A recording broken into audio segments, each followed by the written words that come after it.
Les Aliénales, c'est un salon du livre consacré aux littératures de l'imaginaire, de la fantaisie à la science-fiction, en passant par le surnaturel. Il accueille près d'une quarantaine d'écrivains et illustrateurs pour des dédicaces et de nombreuses animations. La 3e édition du salon aura lieu le 11 octobre 2014 à Allen-Léo-Bourdin, près de Lille, au complexe Pierre de Coubertin. L'entrée est gratuite. Maxime Guillot, bonjour. Bonjour.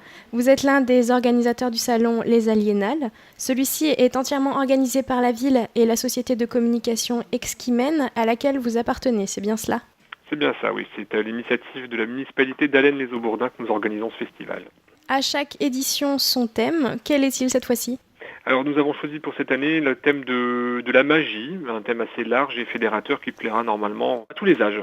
Nous allons présenter le programme de cette année. Tout d'abord, parlons des auteurs. Combien seront présents pour cette édition ? Alors il y aura à peu près une quarantaine d'auteurs, en sachant que nous mélangeons aussi bien les auteurs de romans que les illustrateurs, puisque nous avons toute une activité réservée à la bande dessinée et à l'illustration. Vous accueillez des auteurs et illustrateurs de la France entière, et notamment quelques-uns originaires de la région Nord-Pas-de-Calais.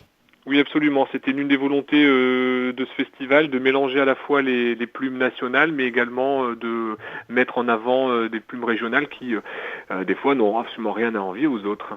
Le parrain de cette année n'est autre que Jean-Luc Bizien, un auteur à succès publié chez Grund, chez 10-18, chez Bayard et bien d'autres. Ses collections de livres-jeux Vivez l'aventure et 50 surprises, éditées chez Grund, sont des best-sellers, et il sait s'adresser à la jeunesse comme à un public adulte. Avec un tel parrain, peut-on dire que le succès du salon est garanti ? Si on avait la clé du succès absolu, on la prendrait à chaque fois. Mais enfin bon, je pense qu'on a quand même choisi un bon parrain qui a l'habitude de ce genre de convention, de salon, qui sera présent la veille pour rencontrer les élèves et les collégiens d'Allen-les-Aubourdins et d'Aubourdin, qui vit de sa passion et qui sait la transmettre et la communiquer. Donc on espère on est sûr qu'on a de toute façon un très bon parrain, comme d'ailleurs les deux années précédentes. À ce propos justement, ce salon est déjà le 3e que vous organisez. Quelle fréquentation attendez-vous par rapport aux autres années ? Y a-t-il une évolution ? Oui, alors la première année, nous avions accueilli un peu moins de 2000 personnes sur la journée, 2000 visiteurs. L'année dernière, on avait passé le cap des 2000, donc tout légitimement, on espère faire, comme dirait le sportif, faire encore mieux cette année. Cette édition a pour thème, je le rappelle, la magie. Quelles seront les animations proposées en lien avec ce thème ? Alors beaucoup d'animations. Ça commence la veille au soir dans la salle des Lucioles à Allen-les-Aubourdins avec le spectacle de Magic Phil, un magicien de la région. Magic Phil qui sera également le samedi dans la journée dans ce qu'on appelle le close-up, c'est-à-dire qu'il viendra faire des tours auprès des visiteurs. Nous avons, alors entre autres choses, une table ronde qui sera consacrée à la fantaisie, donc avec des auteurs qui viendront parler de ce genre. Nous aurons la projection du making-of de la série du Donjon de Nullbuck qui a été adaptée pour Canal, et donc nous avons la chance d'avoir présent le designer de la série ainsi que l'épisode pilote qui normalement est réservé à une diffusion interne, donc on aura la chance de pouvoir montrer ça à notre public. Nous aurons une démonstration de Quidditch. Alors pour ceux qui ne savent pas ce que c'est que le Quidditch, c'est le sport pratiqué par Harry Potter et ses compagnons, donc nous avons la Ligue de Quidditch du Nord qui sera là toute la journée pour faire des animations, et nous avons d'autres animations peut-être un peu moins en rapport avec la magie, mais je me ferai un plaisir de vous en parler après. Et il y aura aussi un tournoi de cosplay. Alors, il y avait normalement un tournoi de cosplay qui devait être organisé, mais que nous avons dû annuler faute de suffisamment de participants, et qui sera remplacé par la diffusion de courts-métrages dédiés au genre du steampunk, qui était un peu le genre que nous avions choisi de mettre en avant l'année dernière. Mais donc, encore une fois, des courts-métrages inédits, toujours dans la salle des Lucioles, et qui seront évidemment diffusés gratuitement aux visiteurs. Il y aura aussi un marché fantastique.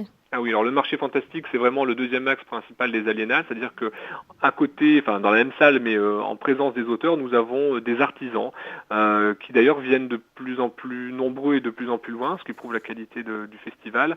Et donc des artisans qui proposent à la vente des créations originales autour du fantastique, alors créations vestimentaires, accessoires, bijoux, objets de mode, vraiment il y en aura pour tous les goûts. Et quelles seront les autres animations majeures ? Alors nous avons la particularité que la marraine de l'année dernière, Cassandra O'Donnell, qui avait rencontré des écoliers d'Allen-les-Aubourdins, a créé, grâce à eux, avec eux, une série, une nouvelle série qui est publiée chez Flammarion Jeunesse. Et donc Cassandra sera encore une fois cette année parmi nous, et une remise de diplôme aura lieu pour tous les enfants qui l'ont aidé à créer cette série. Donc il y aura une remise officielle de diplôme. Toujours dans les remises, il y a le concours de nouvelles qui a lieu chaque année et qui récompense donc catégorie adulte et catégorie jeune, donc remise du concours de nouvelles. Et nous avons la particularité d'avoir cette année la remise du prix des Aliénales qui lui consacre le roman d'un auteur qui sera présent. Alors il y avait 5 ouvrages qui étaient en lice, aucun des auteurs n'est au courant, on fait monter le suspense, et donc aura lieu la remise officielle du prix des Aliénales. Et nous avons également en exposition, l'exposition de Tous en Mi Haïti, qui est une association artistique qui vient en aide aux populations d'Haïti, et donc ils viendront exposer un peu leur création et vendre des objets à des fins caritatives. Donc toute une grande exposition Tous en Mi Haïti. Et j'ai oublié de préciser tout à l'heure autour de la magie, nous avons l'association Obscurus, qui est une association consacrée exclusivement à Harry Potter et qui propose un tas d'activités, de jeux pour les plus jeunes. L'ensemble de ces manifestations étant encore une fois totalement gratuit. Et il y aura aussi, donc nouveauté de cette année, un espace jeu de rôle. Alors ça, effectivement, je viens d'en parler, ce sera dans la salle attenante à la salle Pierre de Coubertin, dans la salle des Lucioles. C'est une grande nouveauté de cette année puisque nous avons confié la responsabilité à l'association des arpenteurs de rêve qui se situe à Aubourdin d'organiser tout un espace réservé aux jeux de rôle. Donc il y aura aussi bien des démonstrations que des parties en live, enfin en direct, de la vente d'objets, de goodies, et donc avec plein de professionnels du jeu de rôle.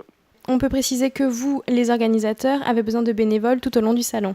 Alors, on a toujours besoin de bénévoles, même si on doit reconnaître que là, cette année, c'est bon, notre équipe est normalement complète. Maintenant, on ne crachera pas sur un coup de main si on nous en propose un, mais c'est vrai que, écoutez, l'ambiance est tellement bonne que tous les bénévoles de l'année dernière ont voulu revenir absolument, être exploités.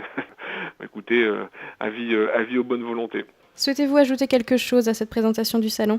Juste répéter que c'est un salon qui est vraiment pour toute la famille, pas seulement pour les grands. Les enfants cette année, je pense, seront particulièrement ravis de venir faire un tour. Et tout est gratuit, sauf les livres évidemment, mais l'entrée est gratuite et toutes les animations le seront également. Donc venez nombreux et en famille. Pour conclure, est-ce que vous pouvez rappeler les horaires des Aliénales ? Alors, les Aliénales proprement dites commencent, donc c'est le samedi 11 octobre de 10h à 18h non-stop à Allennes-les-Aubourdins. Et c'est important de le préciser, toutes les salles sont accessibles aux personnes en fauteuil roulant. Absolument, oui, l'accessibilité est garantie. La programmation complète et toutes les informations pratiques sont à retrouver sur le site www.alienal.com. Merci Maxime Guillot pour cet entretien. Et merci à vous. Je souhaite à ce salon un grand succès et je ne manquerai pas de venir y faire un tour. Vous serez la bienvenue. C'était Milena Zalka pour La Vie des livres sur Radio+.